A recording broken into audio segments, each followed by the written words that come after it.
High, আমি বিশ্বজিৎ। আপনারা দেখছেন বিশ্বজিৎ মাই কিচেন। আজকে আমি বানাচ্ছি সুজির লাড্ডু, যেটাকে সাউথে রাওয়া লাড্ডু বলা হয়। তো সেটা কি কি দিয়ে বানাচ্ছি রেসিপিটা আজকে দেখে নেব। এই রাওয়া লাড্ডুর জন্য আমি নিয়েছি সুজি 125 গ্রাম সুজি, আর নিয়েছি সামান্য কিশমিশ, সামান্য কাজু, 4টে এলাচ, দুটো আমুলের পাউডার দুধ, ছোট প্যাকেট চিনি নিয়েছি, সামান্য দেশি ঘি। এতে ফার্স্ট আমি সামান্য দেশি ঘি দেবো,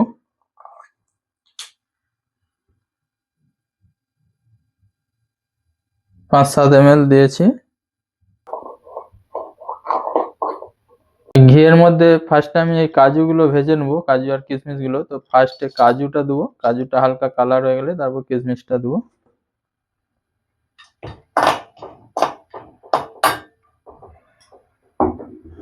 যেমন কাজুগুলো এরকম ভাবে হালকা কালার হয়ে গেলে আমি কিশমিশটা দিয়ে দেবো। কিশমিশটা খুব তাড়াতাড়ি হয়ে যায়, ভাজবো। আমি কাজু আর কিশমিশটা এরকম ভাবে ভাজা করে নিচ্ছি। তো গ্যাসটা আমি বন্ধ করে দিয়েছিলাম কাজু কিশমিশ ভাজার পরে, তো জ্বলে যাবে। তো আরো সামান্য আমি ঘি দিচ্ছি 5-7 ml, দিয়ে সুজিটা ভেজে নেব। যেগুলো দিয়ে ভেজে নেব। এদিকে আমি খানিকটা দুধ, 1-1.5 কাপের মতো দুধ বয়েল করে নিচ্ছি। এর জন্য সুজিটা হালকা আছে এরকম হালকা হালকা ভেজে নেব। চিনিটা দেওয়ার পরে আমি ওই পাউডার দুধ হালকা হালকা দিয়ে মিক্স করে নিচ্ছি একটা।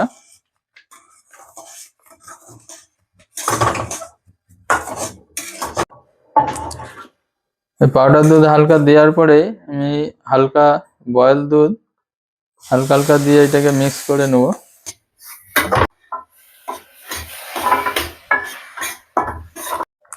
আমি পাউডার দুধটা পুরোটাই দিয়ে দিচ্ছি, দিয়ে মিক্স করে নেব।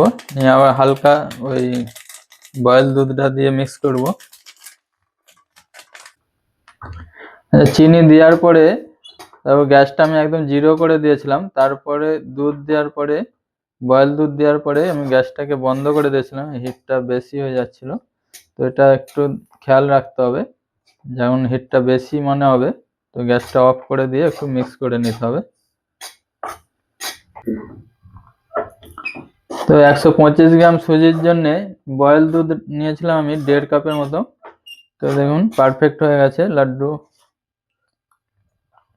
এরপর আমি দিয়ে দিচ্ছি কাজু কিশমিশ ভাজাগুলো, দিয়ে এতে মিক্স করে নেব। নিয়ে একটা বর্তনে ঠান্ডা করে নিয়ে লাড্ডু বানিয়ে নেব।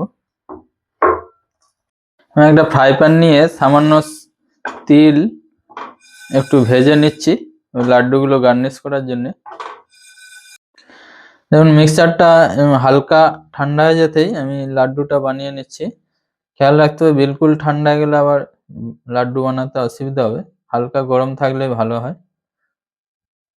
আর এর মধ্যে যে চিনিটা দিবেন, চিনিটা ছোট দানা চিনি হলে ভালো হয়, যদি বড় দানা চিনি হয় একটু গুঁড়ো করে নিলেই ভালো হয়। আর এতে দুধটা, বয়েল দুধটা খেয়াল রাখবেন যে এতটাই পরিমাণে দিবেন, বেশি না হয়ে যায়, বেশি হয়ে গেলে নরম হয়ে যাবে। তো হালকা হালকা করে দিবেন। আর এরকম ঝুড়ো ঝুড়ো হয়ে গেলেই দেওয়া বন্ধ করে দিতে হবে, বেশি দেওয়া যাবে না।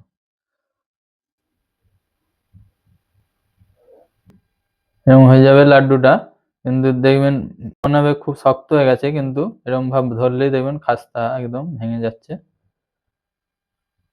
লাড্ডুটা এরকম ভাবে বানিয়ে নিয়ে আর যে ভাজা তিলটা এরকম ভাবে গার্নিশ করে নেবো। এরই মধ্যে এরকম লাড্ডুটা ধরে এরকম লাগিয়ে নেবো, এরকম গার্নিশ হয়ে যাবে।